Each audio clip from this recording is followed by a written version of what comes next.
नमस्कार दोस्तों, ऐसी मेरी परमपिता परमात्मा से प्रार्थना है कि आप सब सुखी हो, स्वस्थ हो, मस्त हो और मजे में हो।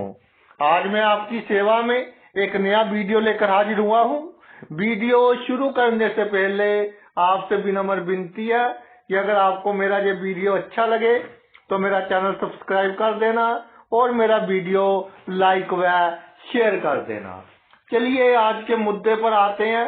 आज का जो मुद्दा है वो है गुरु और राहु के ऊपर।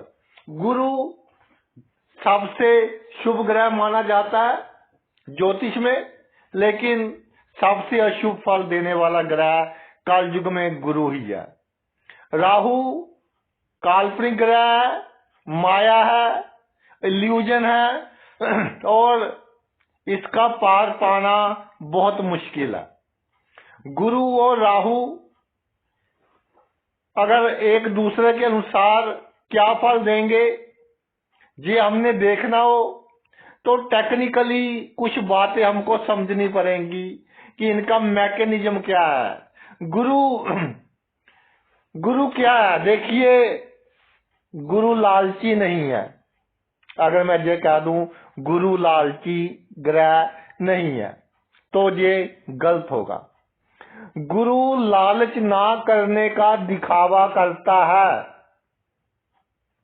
दिल में बहुत एक आशा है कि कहीं ना कहीं से 2 नंबर का काम हो जाए, लेकिन लोग क्या कहेंगे, मेरी प्रतिष्ठा बहुत है समाज में, तो जातक को ना वो कहते हैं कि मरा है ना जीवित है, बीच में छोड़ देता है।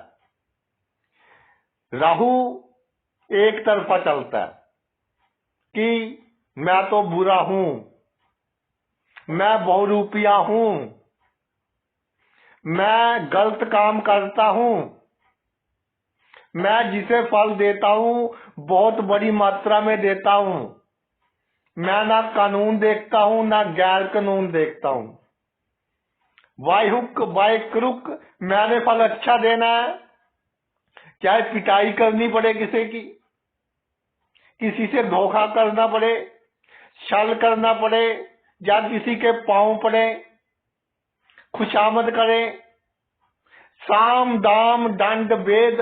आज आ गया इंटरनेट भी।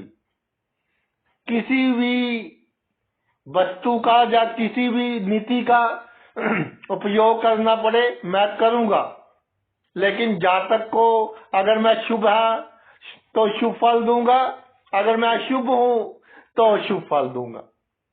तो राहु का सीधा फंडा है, गुरु का फंडा बिल्कुल ही पचीदा है। आप कितनी कोशिश कर ले लोगों को दिखाने की मैं अच्छा हूं, लेकिन दिल में आपके चल रहा है कि इसके साथ ठगी कैसे करूं, तो कभी ना कभी पकड़े जाओगे।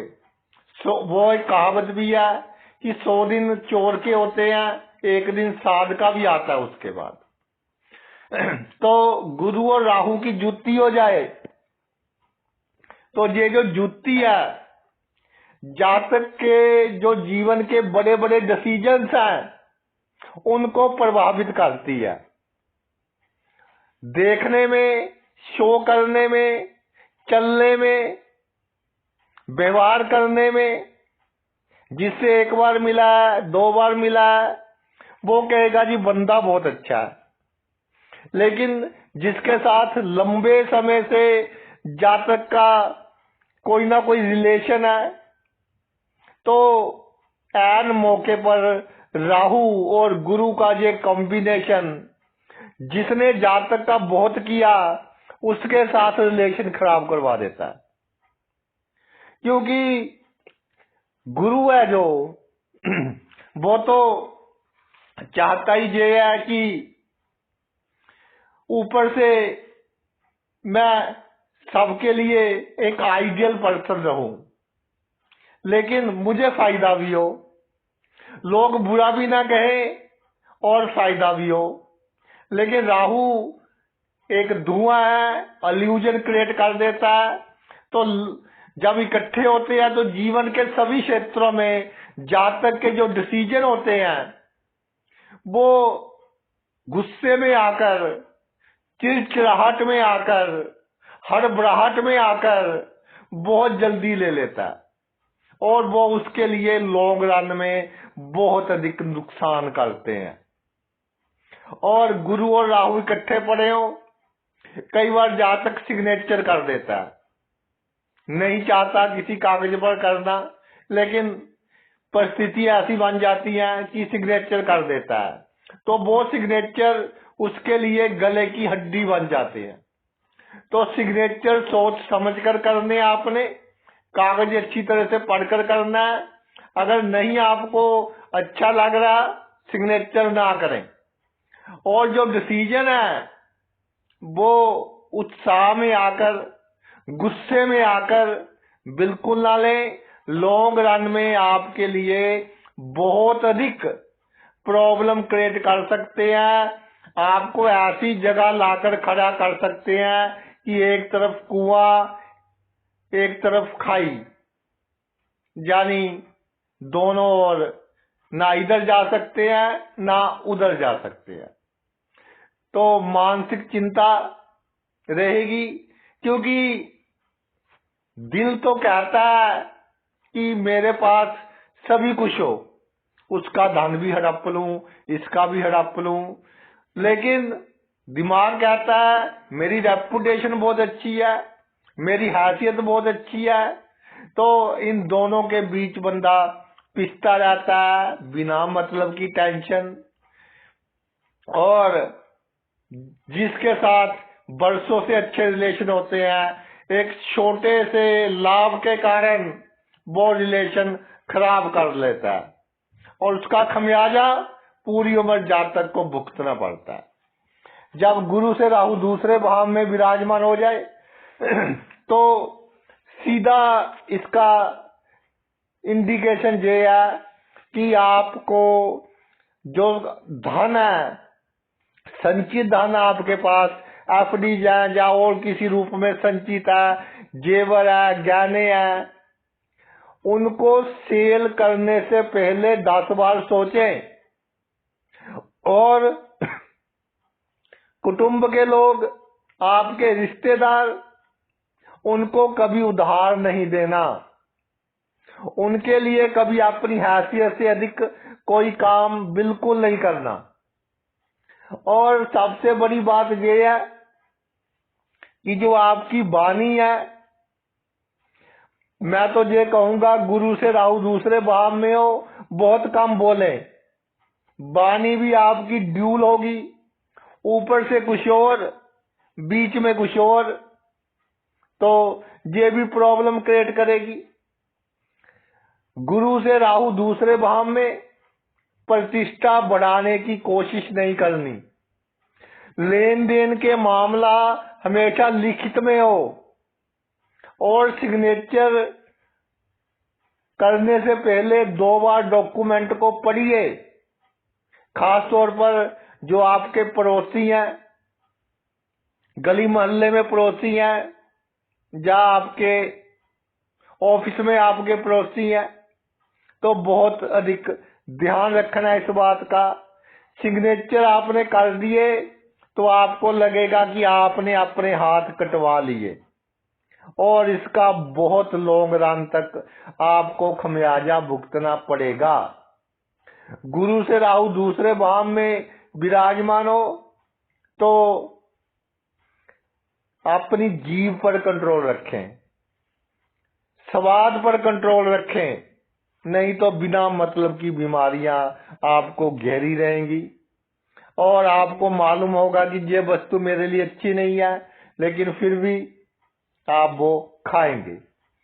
गुरु से राहु तीसरे भाव में, ये सीधा इंडिकेट करता है कि जो आपके भाई हैं या बहनें हैं,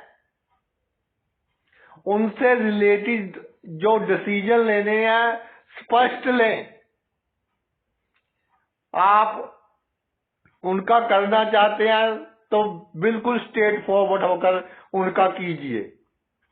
फिर ये नहीं सोचना कि रिटर्न में मुझे क्या मिलेगा, अगर आपको लगता है कि मेरे साथ इसका सलूक अच्छा नहीं है, मैंने इसका नहीं करना, तो बिल्कुल ही ना कीजिए। अगर बीच का रास्ता अपनाएंगे तो आपको दोनों तरफ से बदनामी मिलेगी, आपके परिवार की ओर से भी और आपके जो भाई बहनों का परिवार है उस ओर से भी आपको बदनामी मिलेगी। और गुरु से राहु तीसरे भाव में जातक कहेगा जी मैं तो जिम्मेदार बहुत हूँ, मैं तो अपना फर्ज पूरा कर रहा हूँ। लेकिन भाई कोई जिम्मेदारी, कोई फर्ज दिल से पूरा नहीं करता जातक, और दिखावे के लिए कि ये मेरा फर्ज है। और सबसे बड़ी बात ये है कि जब कोई जिम्मेदारी ली, जब कोई फर्ज लिया, तो लोगों ने सिखा दिया कि जिम्मेदारी लेना, फर्ज पूरा करना ये तुम्हारे लिए अच्छा काम नहीं है, दूसरों की सहायता करना तुम्हारे लिए अच्छा काम नहीं है। कई बार इलीगल वे से भी दूसरों की सहायता की, लेकिन जो खमियाजा भुगतना पड़ा, गुप्त शत्रु बहुत बन गए। तो जातक समझ जाता है, लेकिन प्रॉब्लम ये है गुरु से हम रिलेट कर रहे हैं कि सीधा मना नहीं कर पाता, कोई ना कोई बहाना ढूंढेगा कि मैं ऐसा नहीं कर सकता, वैसा नहीं कर सकता। स्ट्रेट फॉरवर्ड चलिए, नहीं किसी का अच्छा करना मत कीजिए। कोई आपका गुप्त शत्रु है, मित्र के रूप में शत्रु है, सीधा उसका नाश कीजिए, उसका बायकॉट कीजिए। अधिक सोचने की आपको आवश्यकता बिल्कुल नहीं है। और भाइयों के साथ कोई डील करनी है, लेन देन करना है, या कोई आपने फर्ज निभाना है, बड़ी जिम्मेदारी निभानी है या निभाई है, तो जितना हो सके रिटर्न में कीजिए काम। और सिग्नेचर करने से पहले 2 बार 3 बार अच्छी तरह से डॉक्यूमेंट पढ़िए, किसी एक्सपर्ट पर्सन की सलाह लीजिए, तो आपको लाभ होगा। गुरु से राहु चौथे भाव में, तो जातक लोगों को ये कहेगा कि जी मैं तुझे सुखी रखूंगा, मैं तेरे लिए ये कर दूंगा, मैं वो कर दूंगा। ये किसी को बिल्कुल नहीं कहना। जो आपको अच्छा लगता है दिल से कीजिए, कहना नहीं है। जब सूर्य उगता है तो उसको कहना नहीं पड़ता कि मैं उगाया हूं, तो दिल से कीजिए। जिसका अच्छा करेंगे बदले में आपको बहुत अच्छा फल मिलेगा।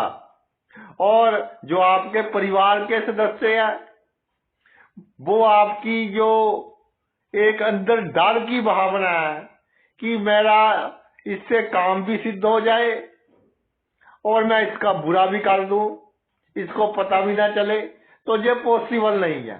एक तरफ हो जाए कि इससे अच्छे रिलेशन रखने हैं या नहीं रखने। परिवार से कोई उम्मीद ही न मत रखिए तो अच्छा है। चाहे कितना भी नजदीक आपका कोई है परिवार में, कोई लेन देन का काम है, दूसरा काम है, लिखत में कीजिए। और सिग्नेचर कहीं पर कोई करवाए, सोच समझकर आपको सिग्नेचर कर दे। सबसे बड़ी बात मन की शांति। अगर ये बात आपके समझ में आ गई कि मन की शांति बहुत आवश्यक है और हर कीमत पर मुझे अपना स्वास्थ्य अच्छा रखना है, अपनी मन की शांति अच्छी रखनी है, तो भाई आप अपना जीवन सफल कर लेंगे।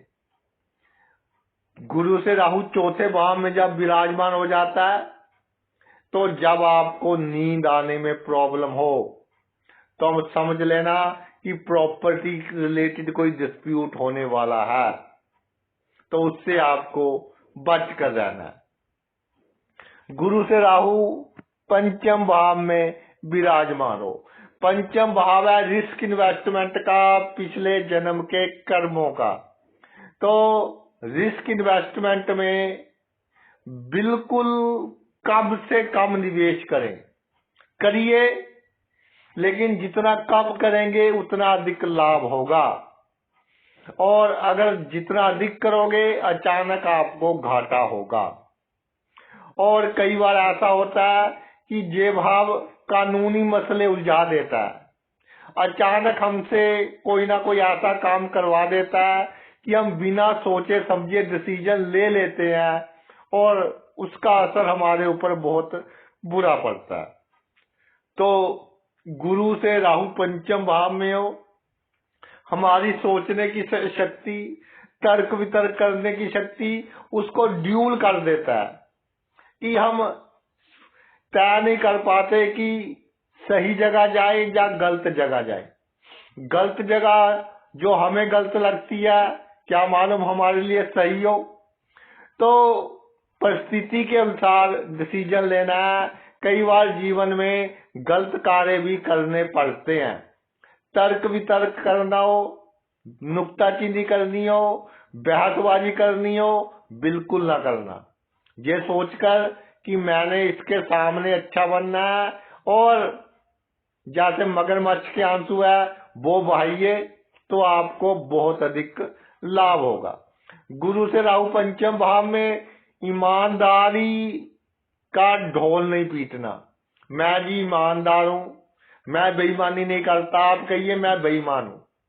अगर आपने जीवन में कामयाब होना है कि मैं बेईमान हूं, दुनिया बेईमान है, मैं पहले ईमानदार था, लोगों ने मुझे ईमानदार रहने नहीं दिया, मैं बताऊं क्या करूं।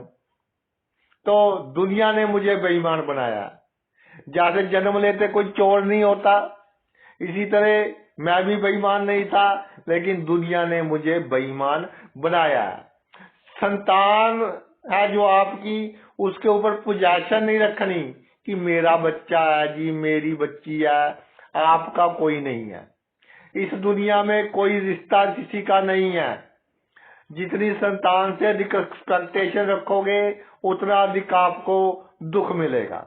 और सबसे बड़ी बात, किसी ब्राह्मण ऑपोजिट सेक्स का बंदा, अगर आप लड़की हैं तो वो ब्राह्मण लड़का, अगर आप लड़का है तो ब्राह्मण लड़की, इसको अपने जीवन में मत आने देना। जब ये आपके जीवन में आए तो समझ लेना कि आपके बुरे कर्मों का फल आपको मिलना शुरू हो गया है। ये मेरी बात लिख ले और लिखकर अपने टेबल पर रख ले, ताकि जाने अनजाने आप इस चक्कर में ना फंस सके, वरना बहुत प्रॉब्लम होगी। और लोगों को ये शो नहीं करना मैं तो बहुत नम्र हूं, सभी की गवाही डाल दी, सभी की श्योरिटी डाल दी, तो आप बहुत बुरे चक्कर में फंसोगे। लोगों की अधिक गवाही वगैरह डालने की आपको कोई आवश्यकता नहीं है। और अगर आप ये सोचते हैं कि जी हमारे बुढ़ापे में हमारी औलाद हमारी सेवा करेगी, तो भाई अगर मौत सुखी लिखी है जीवन में तो हार्ट अटैक से भी मर सकते हैं। मृत्यु के समय कोई प्रॉब्लम हो, सेवा करने वाले 10 लोग मिल जाएंगे। अगर दुख से लिखी है, अष्टम भाव पर शुभ ग्रहों के दिक प्रभाव है, तो कितना ही संतान को संस्कार दे दें, कितना ही उसका कर लें, अब दुखी होकर मरना है तो दुखी होकर मरना है, सुखी होकर मरना है तो सुखी होकर मरना है। ये तो जब आप गर्भ में आए थे अपने माता के, तभी तय हो गया था। गुरु से राहु छठे भाव में, सबसे बड़ी बात किडनी और लीवर की बीमारियां, डायबिटीज की बीमारियां, इनका खास तौर पर ध्यान रखना है। कई बार स्टोन हो जाता है आपके पैनक्रियाज में, तो वो रिमूव करवाना पड़ता है। डाइजेशन की प्रॉब्लम हो जाती है, तो आपको खाने पीने का परहेज रखना चाहिए।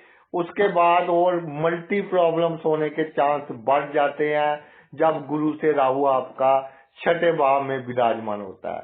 और जहां पर एक बात है कि दिल तो बहुत करता है कि जो आपके साथ दुश्मनी करते हैं, जो चालाकी करते हैं, कि इनका मैं नाश करूं, इनको ऐसा सबक सिखाऊं कि मेरे साथ चुस्ती चालाकी बिल्कुल ना कर पाए। मगर ड्यूल हो जाते हैं आप।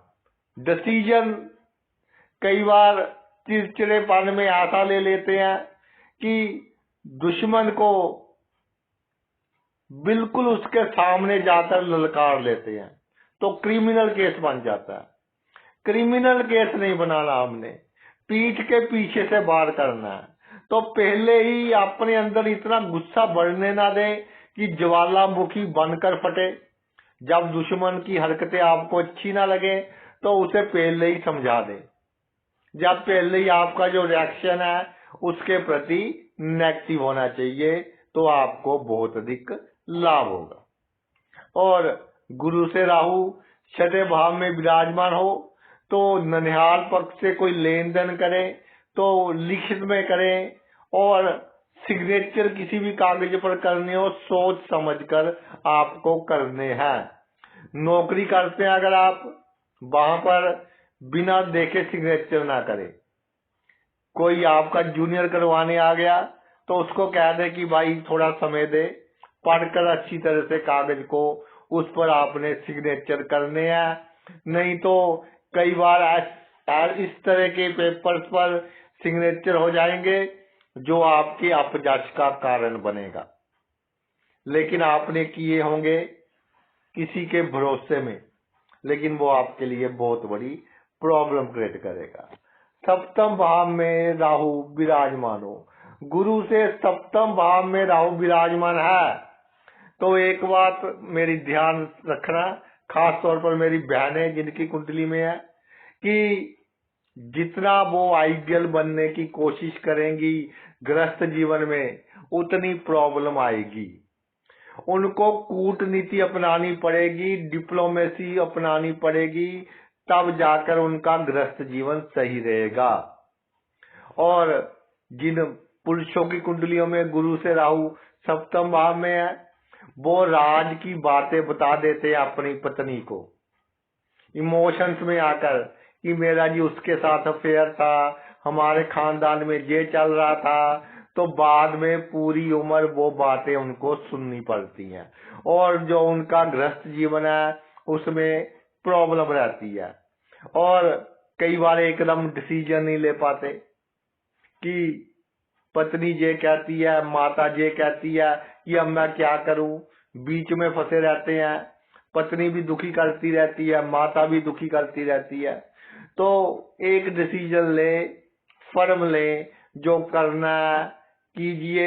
अगर आप डिसीजन नहीं लेंगे तो उत्साह में आकर अचानक ले लेंगे, जो आपके लिए भाई बहुत मुश्किल भरा होगा। दूसरी बात कि ससुराल में किसी भी कागज पर कम से कम शादी के 2 साल तक सिग्नेचर नहीं करने। चाहे कितना ही आपको कह ले कि हम ये ज्वाइंट कर लेते हैं, ये एग्रीमेंट कर लेते हैं, बिल्कुल सिग्नेचर नहीं करने। आपने कहना है जी हमें तो किसी ने रोका हुआ है, आप बिल्कुल सिग्नेचर नहीं करने, वरना वो सिग्नेचर आपके लिए एक बहुत बड़ा पंगा होगा।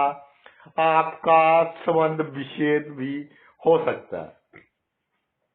गुरु से राहु अष्टम भाव में जब विराजमान हो जाए तो जातक सुख चाहेगा। किसी को मुसीबत आ जाए, बड़ी बड़ी बातें कि मैं तेरे लिए ये कर दूंगा, वो कर दूंगा, लेकिन दिमाग कहेगा कि क्या फायदा इसका करने का। तो जब गुरु से राहु अष्टम भाव में हो, सबसे बड़ी बात सीक्रेट ऋषि रखे अपने में, पूरे सीक्रेट बन जाए। धर्म कर्म अच्छे कीजिए, पाठ पूजा कीजिए, लेकिन सब कुछ बहुत अधिक सीक्रेट होना चाहिए, और तभी आपको अचानक लाभ होंगे, बड़े बड़े लाभ होंगे जब गुरु से राहु अष्टम भाव में है। और प्रॉब्लम कहाँ आएगी कि बड़ा लाभ हो गया, उसके बाद री इन्वेस्टमेंट करनी है, वो आपका डिसीजन गलत होगा। एक बार राहु ने लाभ करवा दिया, दूसरे बार की गारंटी नहीं है, तो वो दूसरा डिसीजन आपका गलत होगा। पैतृक संपत्ति में ये अचानक ही आपके उत्साह के कारण लड़ाई झगड़ा देगा, तो पैतृक संपत्ति में 19-21 कर मामला खत्म कीजिए, निपटाइए, तो आपको इससे लाभ है। और वो क्षेत्र चुनिए जिनमें आपका शौक है। आप बंदे का मुंह देखकर बता देते हो कि इसके दिल में क्या है, यानी कि जो बात आपसे छुपाता है वो आपको सबसे पहले मालूम हो जाती है कि ये मुझसे ये बात छुपा रहा है। तो आप इसी फील्ड में, जैसे रिसर्च का फील्ड है, डिटेक्टिव का फील्ड है, इंश्योरेंस की जो इंक्वायरी करते हैं उसका फील्ड है, पुलिस में जो IBI इंटेलिजेंस ब्यूरो उसका फील्ड है, इन फील्ड में आप बहुत तरक्की करेंगे और बहुत अधिक कामयाब आप होंगे। और गुरु से राहु अष्टम भाव में है तो जब कोई वसीयत वगैरह लिखे उस पर गवाही नहीं डालना, विटनेस आपकी ना हो, वरना आपको कोर्ट में लोग खींचेंगे। तो जो डॉक्यूमेंट किसी की मौत के बाद यूज होना है कोई भी है, उस पर आपके सिग्नेचर नहीं होने चाहिए, वरना आपके लिए वो प्रॉब्लम का कारण बनेंगे।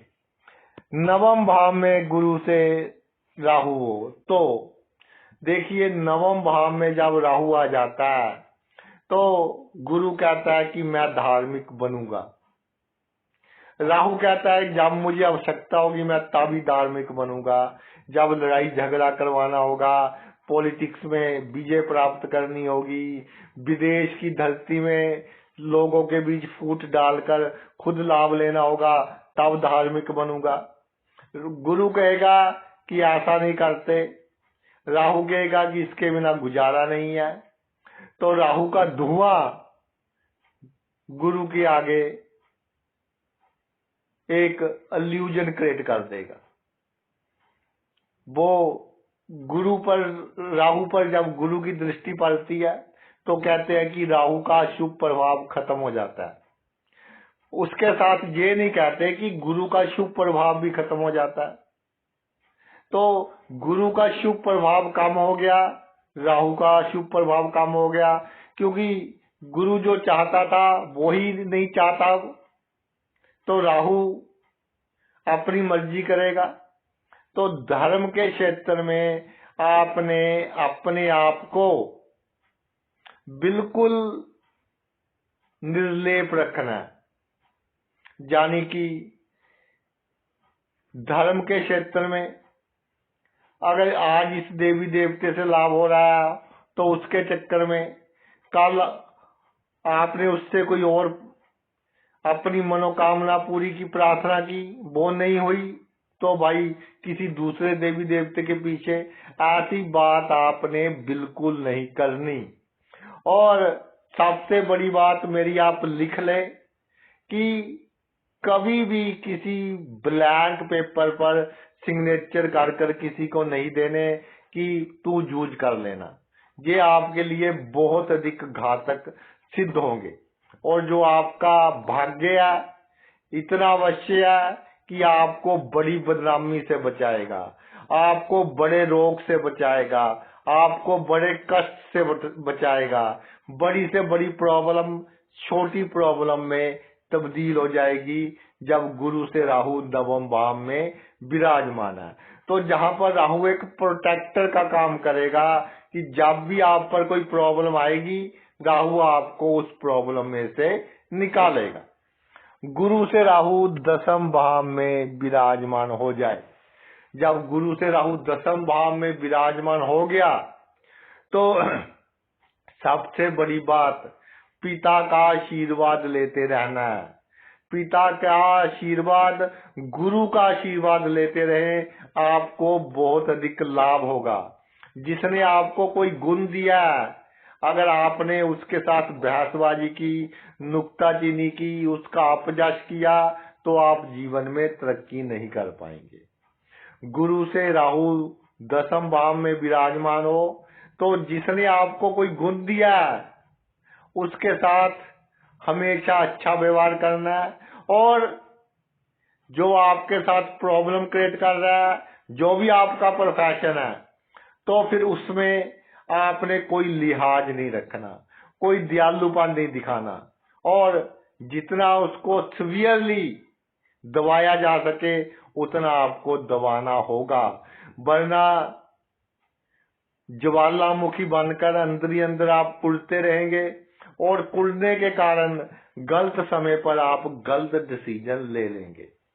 अगर आप पॉलिटिक्स में है, गवर्नमेंट जॉब में है, तो सिग्नेचर करने में खास ध्यान रखें। ये नहीं कि बिना देखे कागज पर सिग्नेचर कर दिया, पढ़िए अच्छी तरह से, उसके बाद आपने सिग्नेचर करने हैं, तब आपको लाभ होगा। और होशियारी, चालाकी, छल कपट आपको करना पड़ेगा, तब जाकर आप अपने पेशे में कामयाब होंगे। और आपको ये नहीं दिखाना कि मैं तो बहुत आइडियल हूँ जी, मैं तो बहुत अच्छा हूँ, मैं तो बहुत ईमानदार हूँ। अगर इस चक्कर में पड़े रहे तो भाई फिर अपने पैर पर आप कुल्हाड़ा मारने वाली बात हो जाएगी। सभी नीतियां अपनानी पड़ेंगी, साम दाम दंड भेद, इंटरनेट, सोशल मीडिया, तो आप अपने जीवन में कामयाबी हासिल कर सकोगे। नहीं तो सह कर्मचारी, आसपास के लोग आपको ऊपर उठने बिल्कुल नहीं देंगे। गुरु से राहु 11वें भाव में है, तो ये इंडिकेट करता है कि भाई जो आपके खून के रिश्तेदार नहीं है, या जिनको आपने जन्म नहीं दिया, आपके बाप दादा ने जन्म नहीं दिया, अब उनके साथ रिश्तेदारी हो गई, जैसे बहू हो गए, दमाद हो गए, कोई दोस्त है बहुत करीबी है उनके साथ, तो उनके साथ हमेशा अच्छा व्यवहार करना है। उनके साथ कोई छल कपट बेईमानी बिल्कुल नहीं करनी। उनकी बद्दुआ आपके लिए सबसे अधिक घातक है। और मैं आपको एक निशानी बताता हूँ, जब वो आपको बद्दुआ देंगे तो आपके पीछे जो डॉग्स हैं, स्ट्रे डॉग्स हैं, वो बहुत पीछे पड़ने लग जाएंगे, आपको घूर घूर कर देखने लग जाएंगे, क्योंकि पिछले जन्म के संबंध है। तो रिश्तेदारी में बहू लगती है, या एक्चुअल में रियल पुत्र वधू है, या दामाद है, तो उसके साथ हमेशा आपको रिलेशन अच्छे रखने चाहिए। कोई छल कोई कपट बिल्कुल नहीं करना उनके साथ। और सिग्नेचर या एग्रीमेंट ये तो तभी होगा कि जब मामला बढ़ जाए, जहां तक तो मामला जाने ही नहीं देना। और कोई बिजनेस नहीं करना उनके साथ मिलकर, कि कोई ऐसा एग्रीमेंट कि आपको सिग्नेचर करने पड़े कि जी मैं इसके साथ ये हमारा एग्रीमेंट हो गया, तो उसके कारण आपको तकलीफ का सामना करना पड़ सकता है। और गुरु से राहु 11वें भाव में है, संतुष्टि आपको नहीं मिल सकती। और जो आपके दोस्त हैं उनमें से अगर 100 है तो तकरीबन 4-5 आपके लिए बहुत घातक सिद्ध होंगे, और वो आपका मित्र बनकर नुकसान करेंगे, यानी गुप्त शत्रु होंगे आपके। एक बात है कि जो भी आवश्यकताएं आपकी पूरी होती रहेंगी, कामनाएं भी धीरे धीरे धीरे सारी की सारी आपकी पूरी होती रहेंगी। और लाइफ एंजॉय कीजिए, सेटिस्फाई होने की कोशिश ना कीजिए, लाइफ को एनालाइज ना कीजिए, इसको जिए लाइफ को। छोटी सी जिंदगी है, तो आप अपने जीवन में बहुत अधिक कामयाब होंगे, बहुत अधिक तरक्की प्राप्त करेंगे। अगर गुरु के बिल्कुल पीछे राहु आ जाए, गुरु से 12वें भाव में राहु, और गुरु देवताओं का गुरु, राहु एक राक्षस, गुरु के पीछे राक्षस आ गया। लेकिन घर किसका? काल पुरुष की कुंडली के हिसाब से गुरु का ही है। तो जहां पर राहु एक पॉजिटिव रोल अदा करेगा, क्योंकि गुरु का घर है, जिसके घर में है, अगर उसके रीति रिवाज ना माने तब तो फिर डंडे ही पड़ेंगे ना। तो गुरु के घर में है, गुरु से पीछे है, तो राहु अच्छा रोल प्ले करेगा। गुरु से राहु 12वें भाव में है, तो आप भाई इस जन्म मरण के चक्कर से बच सकते हैं। आपका जीवन में कई बार बड़ा नुकसान होने से बचेगा। जीवन में कई बार आपकी बदनामी होने से बचेगी। जानी ये विन विन वाली सिचुएशन है जो आपकी कुंडली में विराजमान है। और गुरु से राहु 12वें भाव में है। जन्मभूमि से दूर आप बहुत अधिक तरक्की करेंगे। विदेश की भूमि पर बहुत अधिक आप तरक्की करेंगे। और सबसे बड़ी बात यह है कि बीमारों की सेवा कीजिए। शमशान घाट में पानी वगैरह का प्रबंध करवा दें। हॉस्पिटल में दवा वगैरह दे दें, सरकारी हॉस्पिटल है, या कभी कभार हॉस्पिटल का चक्कर लगाया करें ताकि आपको मालूम हो जाए कि दुनिया में कितना दुख है। और जिसकी आप अपनी क्षमता के अनुसार सहायता कर सकते हैं, बीमार की जिसकी सर्जरी होनी है उसकी सहायता कीजिए। ये आपके लिए बहुत अधिक अच्छा होगा। और मैं आपको एक बात और बताना चाहता हूँ कि जाने अनजाने आपसे इस जन्म में अच्छे काम होते रहेंगे, क्योंकि आपकी आत्मा ने बहुत जन्म भुगत लिए हैं। अब ये उसका आखिरी जन्म ही है तकरीबन। तो अच्छे काम अपने आप होते रहेंगे, जिनका असर आपकी मृत्यु के समय पर भी पड़ेगा वो भी अच्छा होगा। आपकी गति भी अच्छी होगी और आपका अगला जन्म भी भाई अच्छा ही होगा, अगर अष्टम भाव शुभ प्रभाव में है तो गुरु से बिल्कुल पीछे राहु है। तो एक बात का और ध्यान रखना है कि जब आपको लगे कि मैंने ये वस्तु खरीदनी है लेकिन आपके काम की ना हो, दिल को अच्छी लगती हो, आप फिर भी खरीदोगे, तो इस तरह की बातों से बचना है। तो आप धनी होंगे, वरना फजूल का खर्च कर कर अपना धन बर्बाद करते रहोगे। कभी कंप्यूटर नया ले लिया, कभी गाड़ी नहीं ले ली, कभी मोबाइल नया ले लिया, तो भाई फिर पैसों में बरकत नहीं होगी। किसी ना किसी तरह आपके पैसों में प्रॉब्लम आती रहेगी और हाथ तंग होगा। तो ये तो मेरा वीडियो था, गुरु से प्रत्येक भाव में राहु कैसे अपना चमत्कार दिखाता है, क्या फल जातक को देता है। आपने अपना इतना कीमती समय निकालकर ये वीडियो देखा, मैं तहे दिल से आपका आभारी हूँ। Thanks a lot.